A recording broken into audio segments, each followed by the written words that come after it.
kunorara kundidhatisa kusvika andirara apa mumarai zvamuka zvakazara kurara uchindiyedza kusvika wandikwana uchindiyedza sehembe yemubhero shiti une chokwadi ungandiroveyeke uchindibveza inonaka sechatero yakusitai sababa katero wandivhurira hombe ndaona hora iwe kasi unodya mushonga kufuma ndakafizuka sendaitamba bhora handiende kwemuvezi wangu futi nyangwe ndikadokerwa ndiriko ndikatorara mumuti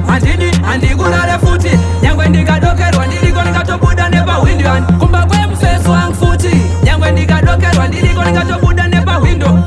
handikurare futi nyangwe ndikadokerwa ndiriko ndikatofamba usiku mwana mudiki haaramirwe hakuna femili isingafirwe kana bhawa ure risingas kana ndichefara rikandinakirwe iyaveshuka rekandinakirwe kana kupenga hakuridzirwe pero hautomborinzwe handiende kwemuvezi wangu futi nyangwe ndikadokerwa ndiriko ndikatorara mumuti handikurare futi nyangwe ndikadokerwa ndiriko ndikatobuda nepahwindo kumba kwemuvezi wangu futi nyangwe ndikadokerwa ndiriko ndikatobuda nepahwindo handikurare futi nyangwe ndikadokerwa ndiriko ndikatofamba usiku akandinyepera hande tinorara achiziva atisi kunorara kundidhatisa kusvika andirara apa mumarai zvamuka zvakazara kurara uchindiyedza kusvika wandikwana uchindiyedza sehembe yemubhero shiti une chokwadi ungandiroveyeke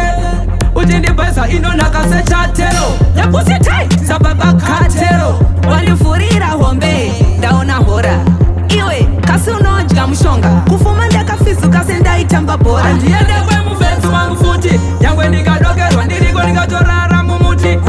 handikurare futi nyangwe ndikadokerwa ndiriko ndikatobuda nepahwindo kumba kwemuvezi wangu futi nyangwe ndikadokerwa ndiriko ndikatobuda nepahwindo handikurare futi nyangwe ndikadokerwa ndiriko ndikatofamba usiku mwana mudiki haaramirwe hakuna femili isingafirwe kana bhawa ure risingas kana ndichefara rekandinakirwe iyaveshuka rekandinakirwe kana kupenga hakuridzirwe pero hautomborinzwe handiende kwemuvezi wangu futi nyangwe ndikadokerwa ndiriko ndikatorara mumuti handikurare futi nyangwe ndikadokerwa ndiriko ndikatobuda